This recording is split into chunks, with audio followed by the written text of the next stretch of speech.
नमस्कार दोस्तों, welcome to Ram sir news channel. Dainik Jagran editorial dictation 90 WPM से स्टार्ट होगा 5 सेकेंड बाद।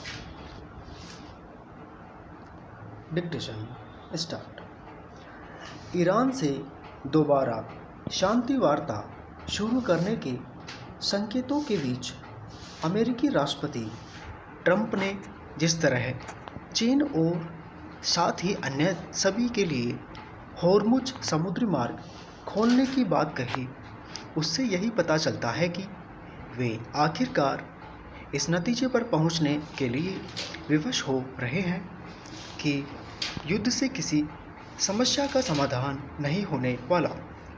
शायद यही कारण है कि उनकी ओर से यह भी कहा गया कि युद्ध जल्द खत्म हो सकता है, चूँकि ईरान भी कह रहा है कि हम भी युद्ध के पक्ष में नहीं।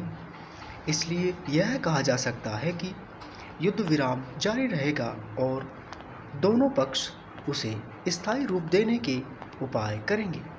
अच्छा होता कि ट्रंप को ईरान पर हमले की निरर्थकता तभी समझ आ जाती जब उन्होंने इजराइल के साथ मिलकर उस पर तब हमला करने का निर्णय लिया जब उससे वार्ता जारी थी। एक तरह से ट्रंप वहीं खड़े दिखने लगे हैं जहां 28 फरवरी को यानी ईरान पर हमला करने के पहले थे। उन्होंने जिस तरह चीन के इस आश्वासन पर होर्मुज खोलने की बात की थी कि वह ईरान को हथियार नहीं देगा, उससे यही प्रकट होता है कि वह किसी तरह अपने कदम पीछे खींचने की राह तलाश रहे थे। चीन के आश्वासन ने उनकी यह तलाश पूरी तो कर दी, लेकिन सब जानते हैं कि वह करीब 40 दिनों तक चले युद्ध में ईरान की हर संभव तरीके से सहायता कर रहा था।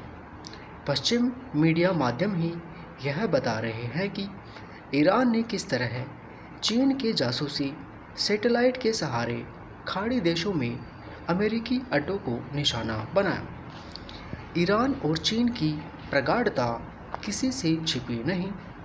अमेरिकी प्रतिबंधों के बावजूद चीन ईरान से तेल खरीद रहा था।